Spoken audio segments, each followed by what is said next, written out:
なれますよ。Squalala! Nous sommes partis!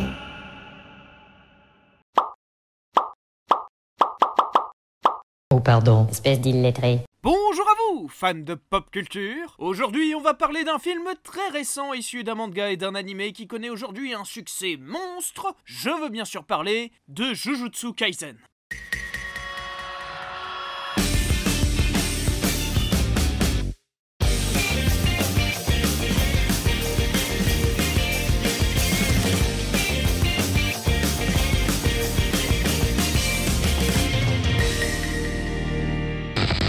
Tout commence en 2016, et pour Gege Akutami, qu'on va appeler GG pour le reste de la vidéo parce que merde, eh ben c'est pas la joie. Ce dernier vient de perdre un concours qui aurait vu son dernier one-shot sérialisé dans le Weekly Shonen Jump. Une sacrée fausse joie qui mettra GG dans une certaine déprime, l'effet page blanche ne tardant pas à suivre. Mais GG n'a pas le temps de déprimer. Il se remet très vite au travail et il présentera malgré tout à son éditeur un manuscrit bien plus horrifique qu'à l'accoutumée. GG a en effet toujours été un grand fan de films d'épouvante, et l'envie de faire un manga prêtant pas mal de ses éléments effrayants l'attrait beaucoup. L'un de ses éditeurs trouve ses idées plutôt intéressantes, mais prévient le mangaka que son projet a peu de chances d'être directement publié dans le Weekly Shonen Jump, dû à son ton bien trop sombre, et il le persuade de faire passer une partie de l'intrigue dans un cadre scolaire pour alléger le ton lourd de cette histoire, et mieux viser la cible éditoriale du magazine. Mais même en prenant en compte ces idées, il a été finalement décidé que le premier chapitre de son nouveau manga soit publié dans le Shonen Jump Giga, magazine mensuel bien moins populaire, qui sert surtout à publier des one-shots, des courtes histoires diverses qui finissent très vite dans l'oubli, ou des spin-offs de séries populaires du Weekly Shonen Jump. Mais malgré ça, en 2017, GG sort enfin son manga, Tokyo Metropolitan Curse Technical School, que vous connaissez tous plus sous le nom de Jujutsu Kaisen 0. Et c'est vraiment là où tout commence. 我々は百鬼夜行を行う。乙骨裕太君、君にかかった呪いは使い方次第で人を助けることもできる。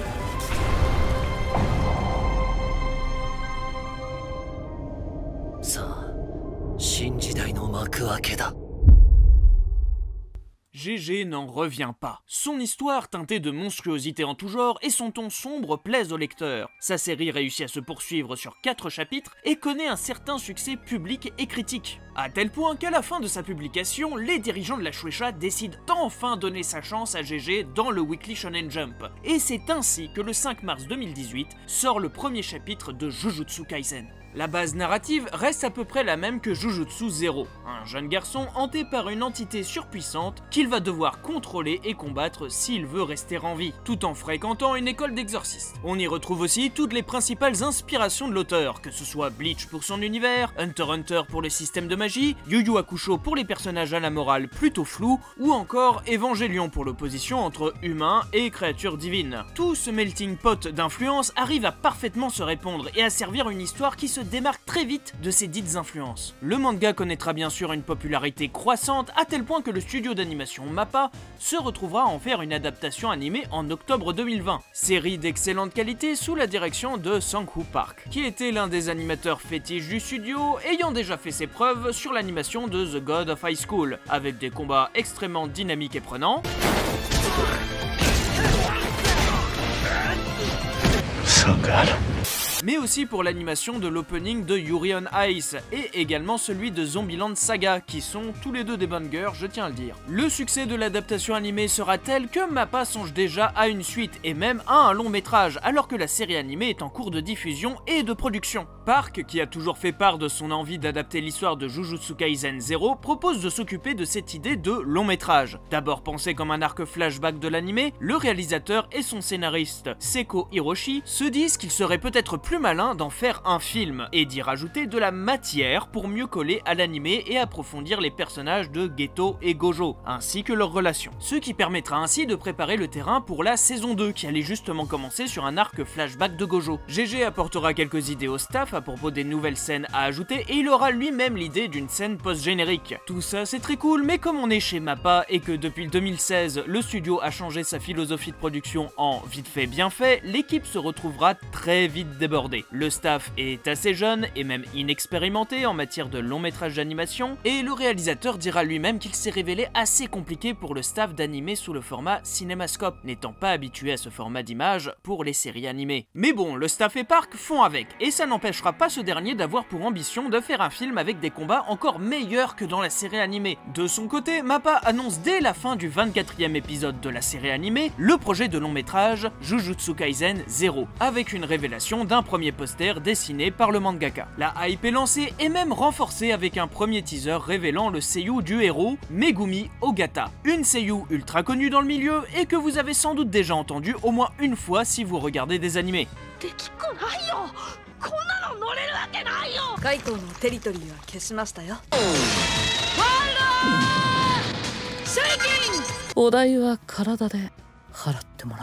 Et pour le rôle de Rika, Kana Anazawa, extrêmement populaire et expérimenté également.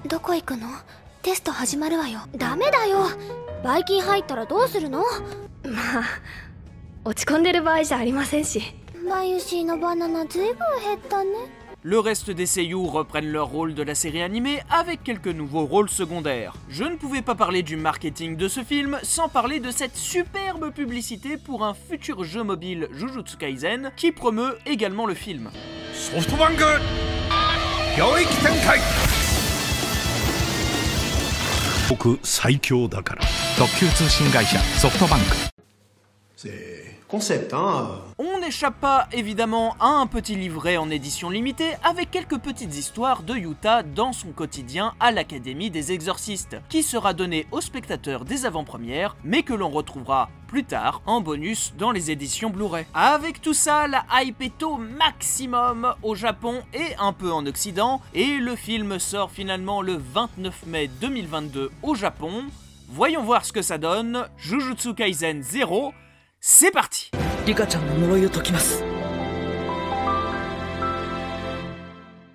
Le film commence par... Ça faisait un petit moment qu'on s'était pas parlé, Yuta. Ça me démangeait depuis trop longtemps de te tabasser. Arrête.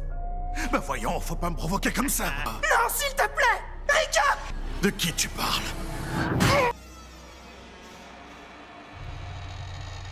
Alors voilà, le steak haché est fait dans des très belles pièces de viande, voilà. Ça faut le savoir. C'est pas de la charcuterie, ça, c'est de la merde. Une introduction bien brutale qui sert à nous présenter notre héros Yuta et le fléau qui le hante. Il se fait prendre par une organisation d'exorcistes et se fait juger pour ses actions. Tu peux m'expliquer un peu? Ce n'est pas moi, madame, il faut me croire. C'est la hache. Bien sûr, non, il explique qu'il est hanté par une certaine Rika, l'empêchant de se suicider. Bonne nouvelle, je t'ai trouvé un nouveau lycée. Ça fait chier. Après un clip bien relax sur l'école d'exorcisme, Yuta intègre enfin son école. J'ai pas l'impression d'être le bienvenu dans cette classe. T'es maudit. Ça s'est vu dès que t'es entré. C'était pas qu'une impression. Kojo profite de l'occasion pour donner des petites précisions sur la malédiction de Yuta, qui est en fait hantée par l'esprit d'une amie d'enfance, morte il y a plusieurs années. Une fois qu'on sera grand, je voudrais qu'on se marie, toi et moi.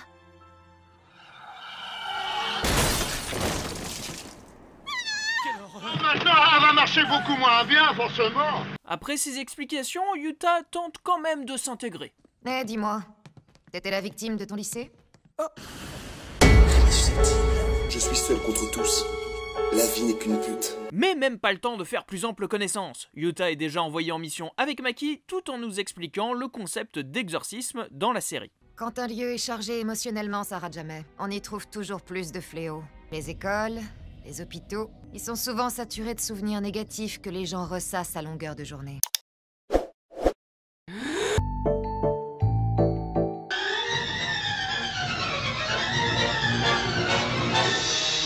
Leur mission est de partir à la recherche de deux enfants qui auraient disparu dans l'école. Maki et Yuta doivent vite les retrouver, qu'ils soient morts ou vifs. Mais pendant leur exploration de l'école, Maki est exaspéré par le comportement de Yuta. Et forcément, vu que le lieu est hautement hanté, ils vont vite se retrouver face à... Bonjour ma belle. Dégage, enculé!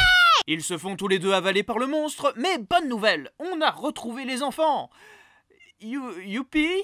Maki semble affaiblie et malgré cela, elle a assez de force pour venir victimiser Yuta encore une fois. Je suis pas venue ici pour souffrir, ok? Ce qui fait réagir Yuta au quart de tour, et ce dernier fait appel à sa copine pour les sortir du ventre du monstre, et autant dire qu'elle y va pas de main morte.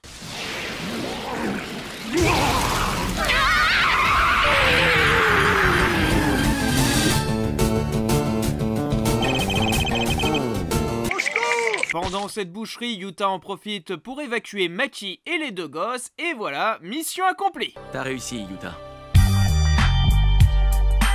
J'ai mal. Après ça, Yuta et Gojo évoquent la possibilité que Rika ait été maudite par Yuta lui-même, et non l'inverse. Et Gojo conclut cette discussion grave par cette citation. À mes yeux, l'amour est le plus tordu des fléaux.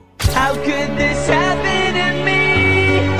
Quel connard! Gojo souhaite aider Yuta à mieux maîtriser ses pouvoirs, et pour ça, il va l'aider personnellement, en l'emmenant dans sa petite réserve à lui. Te gêne pas, tu peux entrer. Gojo lui explique qu'il peut canaliser ses pouvoirs via une arme, et ainsi Yuta se retrouve avec un sabre pour maîtriser les pouvoirs de son fléau. Mais pas le temps de l'embiner, il est temps de faire un training montage. And show us a passage of time, we're gonna need a montage. Ooh, it takes a montage.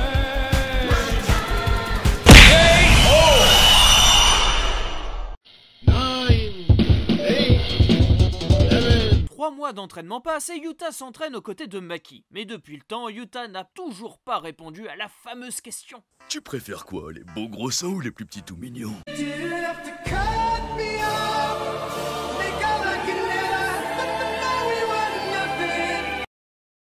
Gojo envoie Yuta de nouveau en mission, mais cette fois avec Toge, qui a un pouvoir que Yuta va aller observer sur le terrain.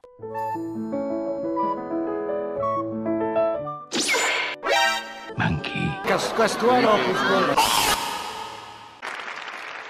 Et tout cela est bien sûr dû au vilain qui se cache dans l'ombre. Après coup, Gojo enquête lui-même sur les lieux et devine bien qui se cache derrière cette attaque. Ce n'est autre que Geto, chef d'un groupe spirituel qui prête main forte aux démunis hantés par des fléaux. Mais sous la forme d'une secte. Après, il reste sympa quand même, regardez, il aide cette jeune femme en absorbant son fléau. Elle me voit donc comme un dieu. Elle est pas si bête que ça, celle-là. Enfin, du moins pour un singe dépourvu d'énergie occulte. Après avoir bien défini le caractère du bonhomme... Vous n'avez pas d'avenir, vous n'avez pas de possibilité de construire quelque chose. Je vous souhaite une bonne journée. On nous introduit à sa belle team de winners, bien sûr. C'est qui mes petits champions? C'est qui mes petits champions? Sans perdre un instant, Geto et sa bande se rendent à l'école d'exorcisme pour rencontrer Yuta. Geto propose à Yuta de le rejoindre pour l'aider à réparer ce monde dégueulasse avec ses inégalités entre les humains et les exorcistes. Et son plan pour remédier à ça? Un génocide de tous les humains, tout simplement. Ah ouais, quand même. Yuta refuse bien sûr sa proposition juste après qu'il ait insulté ses amis. Gojo prie Geto de s'en aller, mais ce dernier décide d'abord de carrément leur déclarer la guerre le 24 décembre, où il lâchera un millier de fléaux à 2 endroits différents qui ne feront que répandre le chaos. Après cette annonce, il part comme un prince. Et joyeux Noël, enculé! Tout le monde se prépare et certains font une introspection avant la guerre. Et même si on est peu nombreux, voilà, on se serre les couilles, les coudes. Pendant que Yuta et Maki se font une petite scène. Just the two of us. Oh my god! Okay, it's happening! Stay down! Et la bataille finale peut enfin commencer, avec les fléaux qui attaquent comme prévu Shibuya et Kyoto, et tous les plus gros exorcistes du coin prêts à les accueillir. Mais ce qui n'était pas vraiment prévu de la part des exorcistes, c'est l'école qui est attaquée par Geto, qui part faire un raid tout seul pour venir absorber le pouvoir de Yuta. Nous serions-nous fait enculer? Donc vous comprenez, la bataille se fait sur 3 fronts. Le premier à Kyoto avec fanservice à volonté, mais à part ça... Oh yes, putain! Tu vends! Le deuxième front se déroulant à Shinjuku avec Gojo qui peut enfin extérioriser son racisme. Et enfin le troisième front, le plus important, avec Geto qui s'attaque à notre groupe de héros. Toi, c'est une autre histoire. Qu'est-ce que tu fais avec Ouais, heureusement, Panda arrive à la rescousse. Just you know why. Évidemment, tout ça ne suffit pas et Yuta vient pour constater les dégâts. Je vais te tuer, petit con! Mais non! C'est toi qui vas mourir, connard! Combat titanesque en God Mode, Yuta sort des pouvoirs de son cul et il utilise même le pouvoir de Toge. Non mais attends, comment ça se fait? Ta mère la pute, voilà. Yuta s'impose à Rika, combat fièrement Geto sur une musique d'ending me rappelant les meilleures années de Skyrock dans les années 2000.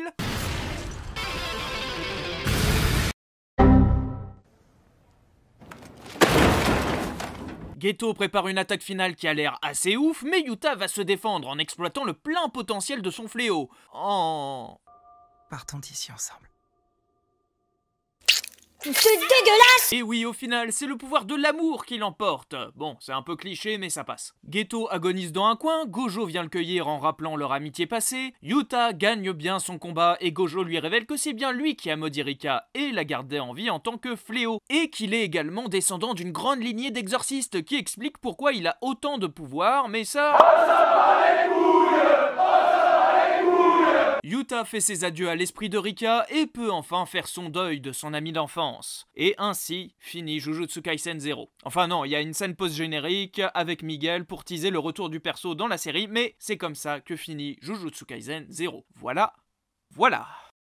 Bon, alors, qu'est-ce qu'on en a réellement pensé de tout ça ? Eh ben, pour être honnête, je suis assez mitigé. Mais je vais vous épargner de mes plaintes pour le moment, et on va quand même noter ce que j'ai trouvé d'excellent et qui saute aux yeux tout de suite. Ça alors, quelle technique? Pour de la technique, c'est de la technique.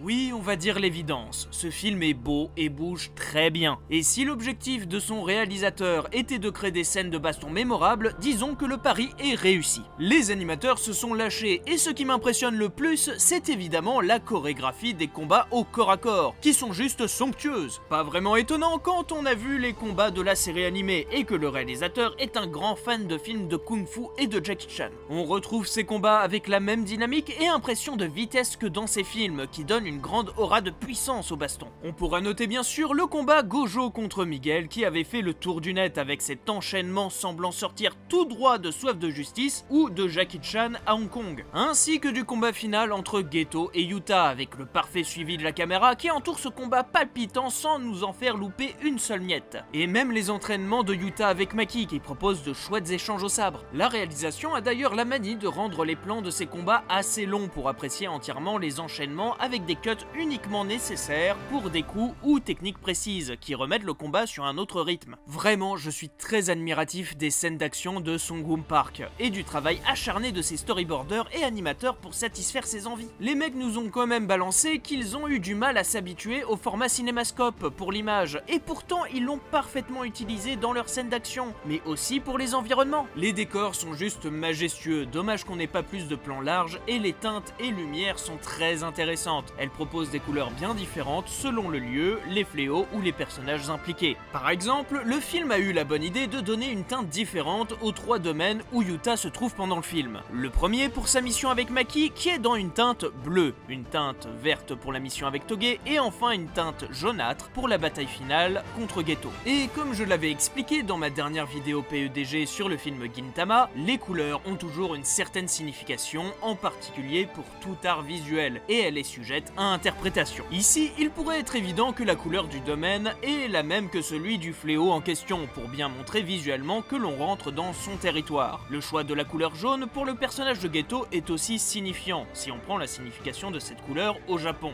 qui représente pour l'est de l'archipel une couleur sacrée, allant avec l'aspect chef de secte de Geto, et l'image positive qu'il en retire avec son groupe. Mais à l'ouest, la couleur jaune évoque la perfidie et la traîtrise, qui colle aussi avec ce que représente le personnage pour Gojo et les exorcistes. Ainsi, comme vous pouvez le voir, les couleurs permettent également de caractériser un personnage de manière instinctive, en l'associant à une couleur. Le jaune de Geto représente le pouvoir et l'aspect sacré qu'il se donne lors de ses scènes dans sa secte, via les décors et même le kasaya doré qu'il porte. Mais on voit aussi sa perfidie lors de la bataille finale avec le brouillard jaunâtre, nous faisant presque penser à un gaz mortel. Comme quoi, il y a vraiment de l'idée derrière toutes ces couleurs. Tout comme la BO composée par les 3 mêmes compositeurs de la série animée, Alisa Okeazama, Yoshimasa Terui et Hiroaki Tetsumi, chacun livrant plusieurs titres personnels, nous donnant une OST étonnamment cohérente en termes de ton, passant de musique angoissante et lancinante à du hard rock en empruntant parfois même à de l'électro pour les moments les plus mouvementés. J'aime particulièrement This Is Pure Love, mélancolique et épique à souhait pour le grand final, et pour nous faire ressentir les sentiments de Yuta pour Rika. Il y a aussi We Are Stop Stop the Attack, du hard rock bien vénère qui accompagne de manière badass le combat entre Geto, Panda et Toge. Et enfin About Maki, donnant un joli petit air de piano, nous évoquant le triste passé de Maki, mais également la douceur cachée du personnage en présence de Yuta. Je tenais aussi à profiter de cette occasion pour féliciter les designs des fléaux, que j'ai toujours trouvé très intéressants en termes d'apparence horrifique. Les fléaux sont tous effrayants et chelous à leur manière, leur apparence grotesque et parfois même leur façon de se mouvoir les rend très vite imprévisibles et donc d'autant plus effrayants. Avec tout ça, vous l'aurez compris, ce film est un régal pour les yeux, et c'est je pense quand même une belle preuve que le film est généreux. Mais maintenant la question se pose, l'est-il tout autant pour le reste ? Quelle ironie du sort, je dois affronter mon meilleur ami. Pourquoi? Pourquoi? Oui, j'ai dit pourquoi. Moi aussi. Pourquoi? Pourquoi quoi? Pourquoi quoi? Et pourquoi tu dis pourquoi? Pourquoi?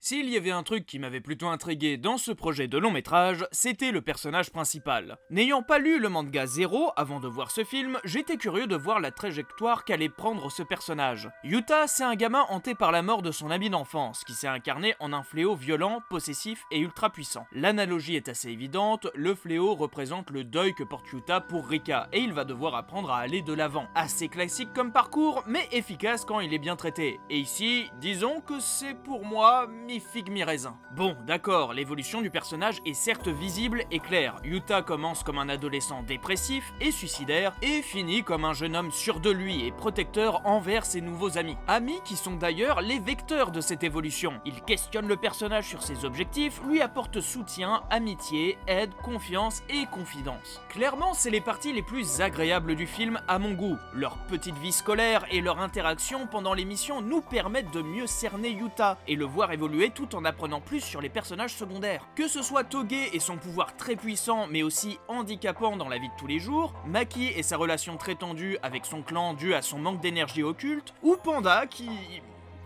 est très cool depuis le début, donc c'est à peu près suffisant. C'est ce qui permet à Yuta de se sentir moins seul et encouragé à être meilleur, en particulier grâce au personnage de Maki, avec qui Yuta commence un prémisse de romance. Maki, c'est une fille qui a été rabaissée et abandonnée par sa famille à cause de son manque d'énergie occulte, et qui a pour objectif de diriger et détruire ce clan qu'il a laissé tomber. Contrairement à Yuta, Maki affronte son passé et ses démons en persévérant dans la voie de l'exorcisme, sans jamais lâcher. Et c'est ce que Yuta veut être, et va être à la fin du film, quelqu'un qui assume son passé tragique et s'en sert comme d'une force pour se surpasser. Et de son côté, Maki trouve en Yuta le soutien et l'admiration qu'on ne lui a jamais offert, voire même un amour probable. On est devant un prémisse de romance fort bien écrit, et qui va en plus avec le développement du fléau de Yuta. Non, vraiment, je me suis retrouvé assez attaché au héros et ses amis, et je crois fermement en leur camaraderie. Et le final s'en retrouve que plus épique et signifiant. Mais maintenant, je vais vous l'avouer, je peux pas rester gentil aussi longtemps, car vraiment, j'ai aussi plusieurs problèmes avec le personnage. Que ce soit ses pouvoirs vers la fin que je trouve un peu sortis du cul, les différentes ellipses temporelles qui n'aident vraiment pas à se retrouver en termes chronologiques et donc à se rendre compte des progrès du personnage en termes de force, ou cette révélation absolument merdique à souhait, disant qu'il est un cousin éloigné de Gojo pour expliquer pourquoi il est aussi cheaté.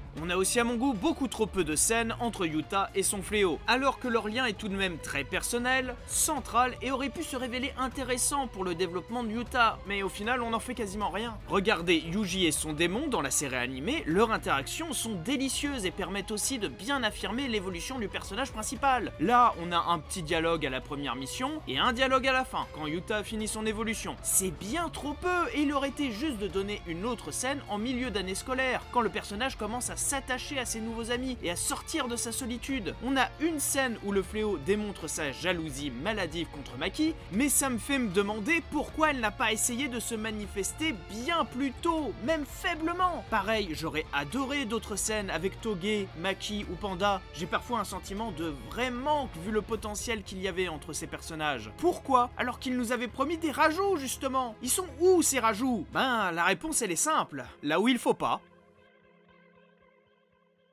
Je suis habillé en noir et je pense que la vie est une épreuve un peu douloureuse. Sinon j'écoute beaucoup My Chemical Romance. Bon, soyons d'accord. À la base, le manga Jujutsu Kaisen 0 n'a pas été pensé comme un préquel au manga Jujutsu Kaisen. 0 a été pensé comme une histoire à part, avec ses propres personnages, ses enjeux et son univers. Et c'est là où ça a dû bloquer. Puisque pour rappel, un préquel c'est une œuvre narrative qui raconte une histoire antérieure à celle d'une œuvre déjà existante. Contrairement à une suite, un préquel explore les événements qui ont eu lieu avant le début de l'œuvre d'origine. Cette pratique permet souvent d'étendre l'univers du créateur ou d'approfondir certains éléments d'intrigue importants de l'œuvre originale. Et on va se mettre d'accord, Jujutsu 0 est bien plus proche d'une première version du manga Jujutsu Kaisen qu'un réel préquel mettant en place des futurs enjeux pour la suite. Et les scénaristes le savaient très bien, et c'est pour ça qu'ils ont pensé nécessaire l'ajout d'éléments connectant mieux le film à la série animée. Et là, on arrive à mon principal problème. C'est une bonne idée sur le papier de créer quelques liens avec l'animé pour donner l'impression de voir une réelle préquelle à la série, mais je trouve que cela dessert le récit de Yuta et donne un mélange d'intrigues assez bâtard. Je m'explique. Toutes les scènes rajoutées entre Geto et Gojo sont hors sujet avec l'intrigue du film et les oppositions entre les personnages. Geto est l'antagoniste, oui, mais il est opposé à Yuta et non pas à Gojo. Ces scènes ne font qu'appuyer le fait que Geto et Gojo étaient amis, mais cela ne rajoute absolument rien à l'histoire, puisqu'on nous l'évoque déjà explicitement. Et c'est une énorme erreur à mon goût d'avoir pris des scènes texto de la suite du manga qui allaient bientôt être adaptées pour les mettre en moins cohérents et compréhensibles dans le film. Ce qu'il fallait, c'était travailler une vraie opposition entre Yuta et Geto, parce que ce qu'on a dans le film, c'est très léger, hein. Geto insulte Maki, et ça plaît pas à Yuta, et c'est à peu près tout ce qui oppose les deux personnages. Et les scènes rajoutées ne rendent pas les objectifs de Geto moins clichés pour autant. Il aurait fallu avoir plus de dialogue entre Yuta et Geto, voire même l'opposer face à des disciples de ce dernier. Ainsi, on aurait pu opposer Yuta, qui voit son pouvoir comme une malédiction mais qui souhaite l'utiliser pour protéger, à la secte de Geto, qui voit leur pouvoir comme des bénédictions mais les utilise à des fins chaotiques. Il y avait bien plus de potentiel là-dedans que des scènes tirées d'un arc du manga pour teaser la saison 2 à venir, surtout quand ils sont parfois introduits à la ZOP comme ça. T'as aucune idée de ce qu'ils font subir aux exorcistes là-bas. Maître Geto est le seul qu'on écoute. Ok.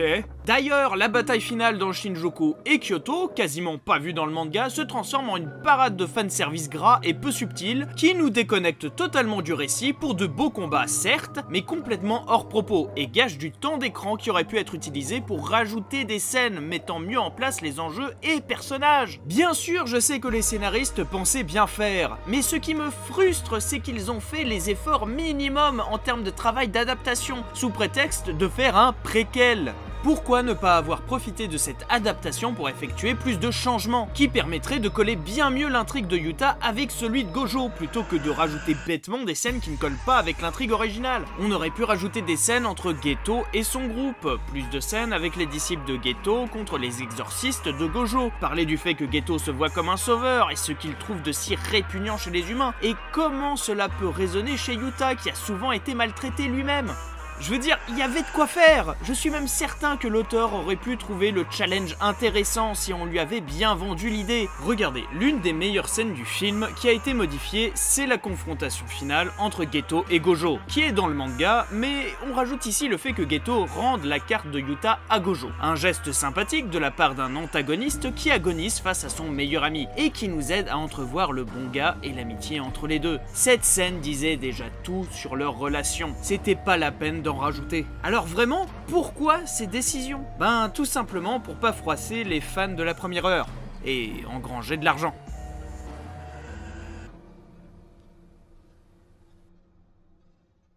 Je possède des thunes, je suis à l'aise financièrement, je ne me plains pas, non. Les affaires marchent en ce moment.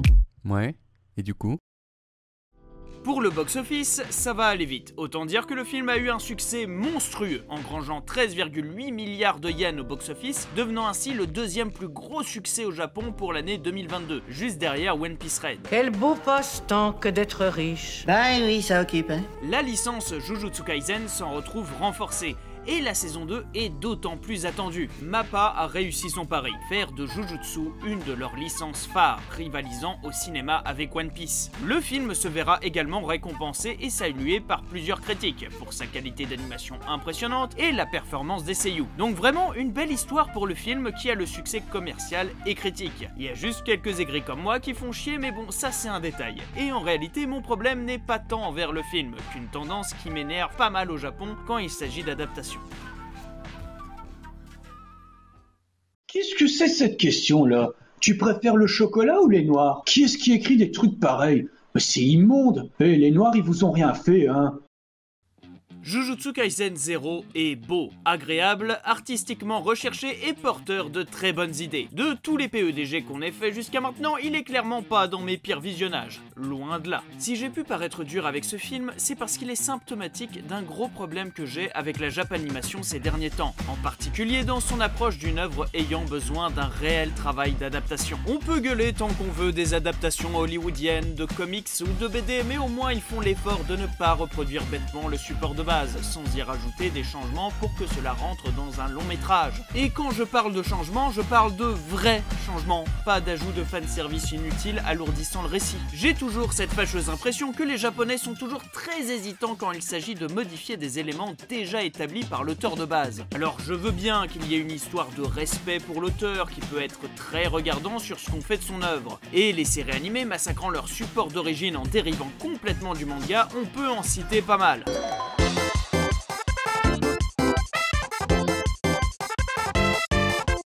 Ça c'est honteux ça! Mais dans le cadre d'un film, je préfère largement voir des films originaux avec des histoires certes HS, mais qui permettent aux auteurs d'un peu plus se libérer créativement parlant, plutôt que des copies carbone d'arcs de manga que j'ai déjà lus et qui n'ajoutent rien au schmilblick. Je dis pas qu'on devrait pas le faire, je dis qu'il faut mieux le faire. Car là, on arrive à des absurdités comme Fruit Basket Prélude par exemple, préquel de la série animée Fruit Basket, adaptant également un arc flashback du manga, qui au lieu de modifier ou rajouter des choses pour faire rentrer leur histoire sur 1h30, décide de ne quasi rien changer et d'avoir 50 minutes de film, et pour le reste, bon, on va faire un montage récap de la série animée, Vous voyez un peu le souci? Se refuser à ce point d'effectuer des changements et juste rajouter des choses superficielles, ça en devient agaçant. Et je parle même pas des films récap de séries animées, juste pour engranger de l'oseille. Ça aussi dans le genre, pas vouloir sortir de sa zone de confort, ça se pose là. Bref, que voulez-vous? Je suis un éternel insatisfait, et même devant ce film plein de qualités, je vois surtout transpirer les plusieurs dérives de la Japanimation, que je considère parfois comme une arnaque, bien rodée. Mais cela n'enlève en rien la qualité du métrage, et tous les compliments que je lui ai faits sont sincères, c'est juste dommage de ne pas avoir creusé plus loin. Mais bon, quand même, ça me fait dire que je serais assez curieux de voir un animé adapté en film, mais de manière assez distincte du manga ou de l'animé. Il y a le potentiel que ce soit ouf, non? Comment ça, t'as déjà une idée?